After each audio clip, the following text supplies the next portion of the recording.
Detroit's gone through a very public bankruptcy over the past year. It has shifted the dynamic quite a bit. I think that we sort of reached that point. I mean, we've got to do it. We've got to make this work.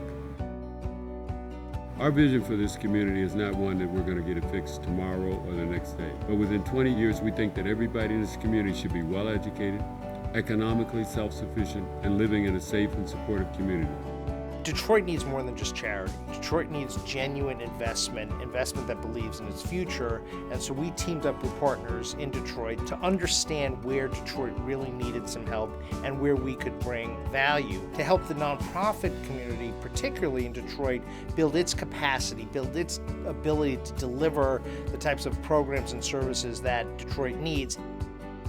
So our values have always been to support your clients, support your communities. We don't see any conflict whatsoever in terms of doing both. Detroit's critical to us. We've been there, we want to see it thrive, we want to see it grow. We happen to be a very big company, but we take it very personally that way. Here we're doing is not just philanthropy, it includes philanthropy, and that's helpful because sometimes philanthropy is needed, but it also includes things like community development. The revitalization of Detroit is very dependent, too, on bringing the right kinds of jobs back into the city of Detroit. In order to make that a reality for a lot of companies, they're going to need high-skilled workers.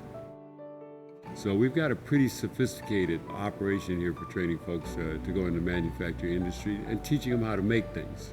What J.P. Morgan's investment in Focus Hope allows us to do is to train more students and to make certain that there's a birth-to-college pipeline for people. And then that leverage is tremendous because you're not just changing the trajectory of an individual's life, you're changing the trajectory for an entire family. The bankruptcy is over. The street lights are being turned back on. Businesses are coming back in.